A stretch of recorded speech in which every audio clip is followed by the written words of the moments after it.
All right, y'all. We're set to look at an interview, and it's coming up for the next run of Kirby and the Hello, everyone. This is Completithon 2025. I am here with one of our amazing runners, Mr. Shasta, running Kirby and the Forgotten Land. How you doing today, Mr. Shasta? Doing pretty well, honestly. How about you?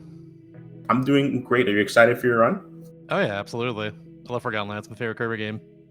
Wonderful. This is your first appearance here at Completithon. I'm very happy to have you. We're all very happy to have you. And I know that you, like, Kirby is absolutely one of your pride and joys when it comes to speedrunning. And so just to start off the bat, I know you're a speedrunner of various different Kirby games. And I want to know, like, how do you feel like your relationship to Kirby speedrunning as a whole has kind of evolved over the years as you've become more and more of a prominent speedrunner? And that goes for, relationships with the games themselves or the communities that surround them, I would say. Well, I guess like in general, I didn't start as a mod, but now I'm a mod of the whole dang thing. So I guess that's one thing. But other than that, like in general, like the runs themselves have evolved a lot, especially the ones I've run. Like Nightmare in Dreamland was the one I started with, or one of the ones I spent the most time on in general over the years, and now that run is a lot shorter, to say the least. Like than it first started, like a couple minutes shorter, which is all just tiny times his execution stuff. Like a lot has changed over the years for sure with the whole Kirby series, especially the runs for it. Even Forgotten Land itself, like the DLC for Forgotten Land came out like very recently, and that's changed the run a lot too. Which I guess we'll see in All Treasure Roads, where I'm doing in the week I'm doing soon. Yeah. And as you've experimented with different Kirby games over the years, you find yourself leaning towards like certain specific types of Kirby games you prefer running over others, whether it's like modern versus retro or like 2D versus 3D or any other kind of differentiation in your head? Honestly, both of them are pretty good in general. I like both the GBA Kirby games because like Nightmare Dream and Maze and Mirror because they're both very fast paced, but like the modern ones have more like interesting movesets, which I like a lot because like they're not just like press B button, this power does this thing, and that's it. They got multiple use cases, like different like move combinations or other stuff like that allows you to just do more things with it. And I think it's really cool. Forgotten Land doesn't have that as much, except for like when you upgrade powers, but like it doesn't really need it at the same time.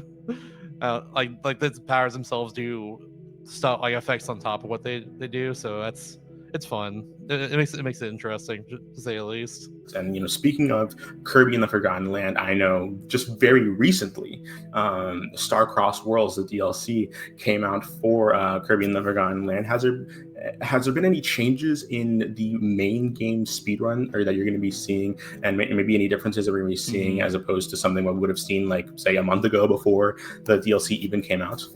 Yeah, so a lot of changes to say the least. So a few big ones, super jumps, which are like the main like glitch or like trick of the run, they are no longer a thing in the run. They get completely like patched out, I guess, or whatever they did with the DLC, like it got updated out in some way. So you can't even do that anymore. Therefore, if All Treasure Roads run, I'm just gonna be not. I can't really do them. So I guess I just won't. I don't know. So anytime you see a hammer treasure road, before I was able to like do what's called a hammer super jump, where I essentially get like a lot of height out like after like doing a certain set for a couple seconds, and that was really cool. And then a lot of you skip like most of them, most of the way at least. And now I can't do that anymore, so we're just gonna go through it normally, I guess. That is the plan. So yeah, super jump's no longer a thing. The game now runs at 60 FPS instead of 30, which I think that's why super jump's no longer a thing. But we have no idea exactly what it is just yet. But funnily enough, ice got buffed because of that. For whatever reason, the way we use ice is like we have to like hold shield and tilt like the stick upwards while tapping B a certain way. You not tap B like twice as fast now and do like twice as much damage in 6 FPS, which is very broken. You might see that in a few spots in this run for sure. I'm learning Starcross Worlds like day 8% currently, and you see that in the final boss of that run, and they just get destroyed. It's really cool. Yeah, But and yeah, and those like the main changes I would say more than anything else. that's a lot of changes already, and I didn't realize Yeah. that the DLC coming into effect would like patch out so many things. Would you say that Unfortunately. would you say that generally speaking, like, you enjoy the speed run more with the changes, like less with the changes, or you think it kind of balances itself out and kind of remains the same? I'd say it's more accessible now more everything else. I haven't run like the main category yet. I haven't run like the main like 8% yet again, but like I probably will at some point. I haven't actually messed with Treasure Roads yet either with the new changes. I've just learned StarCraft Worlds, so yeah. No, But that's completely it's fair. still very enjoyable overall. Like the ice stuff I have to get used to because I haven't like labbed it out just yet. But like it's still it's pretty wild. That's a trick I actually just found a couple years ago, and someone like used like a 60 FPS hack on like the emulated version of the game to like see how ice like was affected by it, and then they discovered that like a couple years ago for some reason, and now it's finally relevant in the Switch 2 update. So that's a whole thing. I actually didn't realize that there were like any sort of FPS dependent tricks in in those types of games, like with Kirby games and all that jazz. I didn't You realize wouldn't that there's think so so, many but would be affected by yeah. that. Yeah, yeah, it's gonna be very interesting to see all the differences that we're gonna be seeing in the speedrun and how things have evolved just within the previous month that the DLC has been out. And so last thing that I kind of wanted to touch on here is that I know that you are a huge fan of completionist speedruns. It's kind of like one of your main Mm-hmm. like niches when it comes to speedrunning and the genres and of the types of speedruns that you do. And you even have your own show on GDQ Hotfix called Do Do All all the the Things, which things. is Yeah. about completionist speedruns. And so with so much of a focus on these runs, I just kind of want to ask a general question. What do you think attracts you more to like completionist speedruns as opposed to like standard any percent runs or any other type of category when it comes to speedrunning? Well, you know how 8% runs are like you just do the bare minimum to beat the game? What if it was like you do more to beat the game, more fast? That's why it's so cool to me. You just like there are like certain requirements you have to hit to actually be able to beat the game essentially with that sort of like caveat to your speed run. And that thing that's really, really cool about completionist runs especially. Like it's cooler to me than just like something that restricts like certain glitches, I guess, if a game's really broken, because like you're just doing so much more on top of that. Like not every run's better because you're doing everything in the game, but there's a lot of runs, especially like platform runs, especially that are like really, really cool completionists. It's like I don't know, I've always liked it a lot. It's No, just yeah. they're fun to watch to say the least, and they're fun to actually do as well. I mean, It's yeah, like they a are solving very a puzzle in fun. a way, especially routing wise. 100%. I know. I mean, we can see that like some of the more popular speedruns, for especially for like old Nintendo 64 games, Ocarina of Time, Banjo Kazooie, the more popular runs that people both run and watch are 100% runs. And so you definitely have a point there. Last thing, do you think that there's a favorite completionist run that you've like ever done that like really satisfies that completionist need with you when it comes to speedrunning?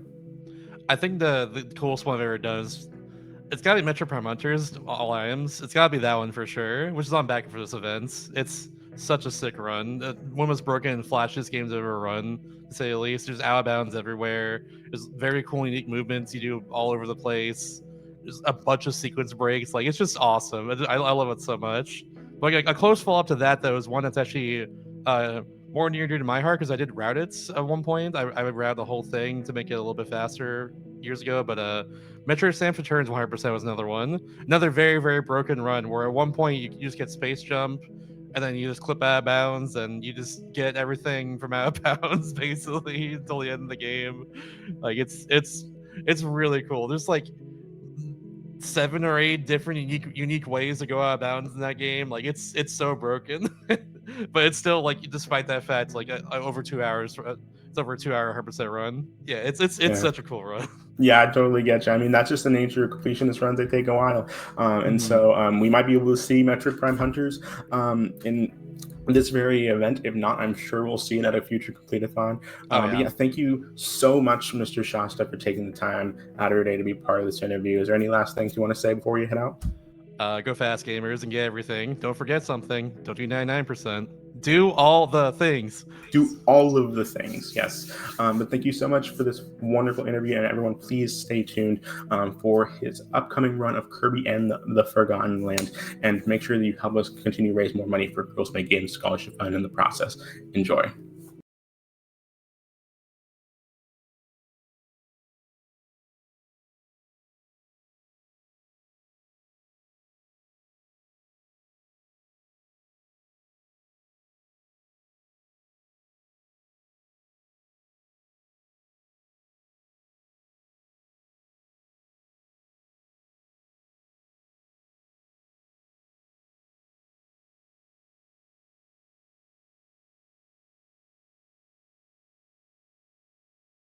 That was a very interesting interview that we just got to watch.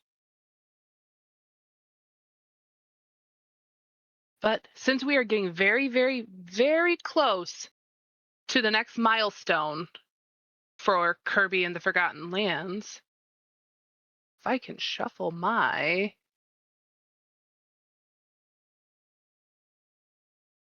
There we go. Now I can see things. Now I can see things. Because right now, we just need to raise $1,625 to unlock the Kirby and Forgotten Land Ultimate Cup Z. But if you're looking to donate, make sure you type !donate in chat to get the link to our Tiltify page where you can make a direct donation. We have other amazing incentives and bid wars for you to choose from. So please, please, please make sure to get those donations in to help get them met, especially the one for Kirby and the Forgotten Lands. You will want to see it.